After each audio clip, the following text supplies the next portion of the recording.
suis en charge du plaidoyer au Niger. Voilà, donc je travaille en collaboration avec les ministères sectoriels, voilà, avec qui nous avions des liens de collaboration dans le cadre du suivi des engagements et du suivi des politiques sectorielles de ces ministères en faveur de la priorisation de la nutrition dans les stratégies nationales et dans les programmes de développement communaux.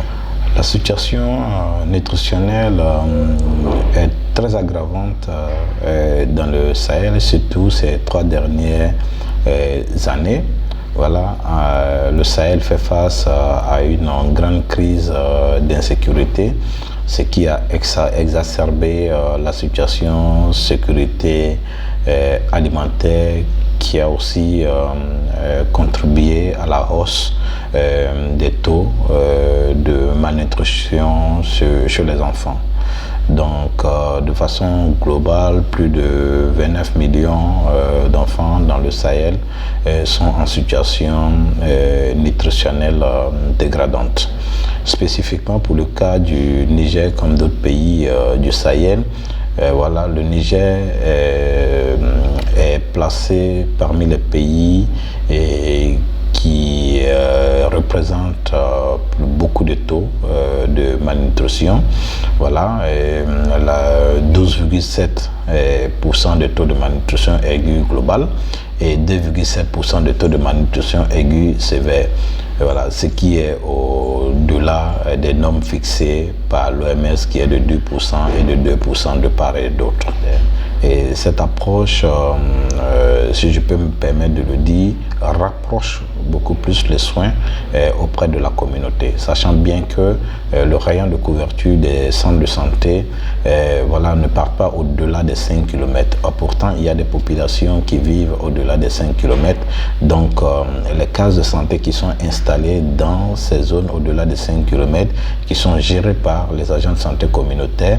Et si on fait en sorte que la prise en charge de la malnutrition aiguë sévère sans complications soit intégrée dans le paquet de prise en charge de ces ASC là, pour moi, c'est une très bonne chose. Et pour moi, c'est vraiment avec joie que je contribue à cela.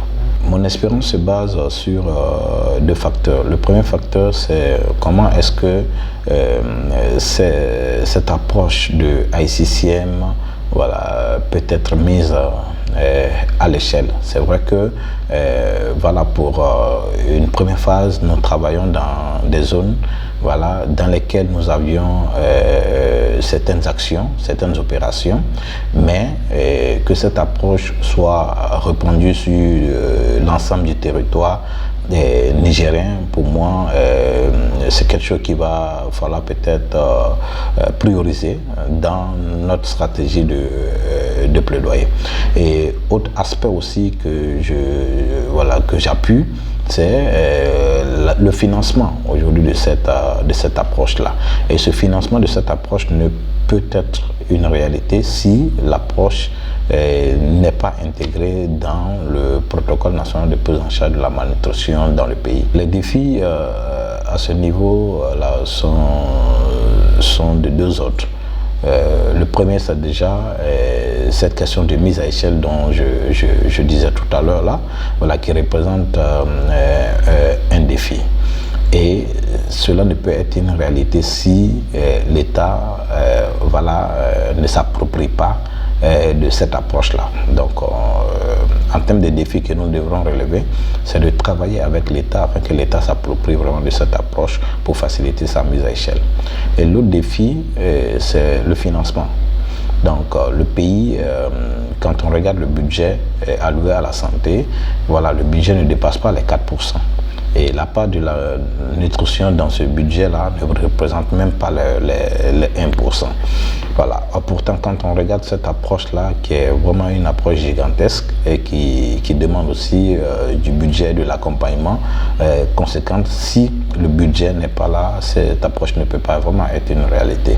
Donc, l'autre défi que nous sommes en train de pousser, c'est que nous voulons vraiment qu'il y ait des priorités financières pour accompagner cette approche-là qui vraiment fait ses preuves.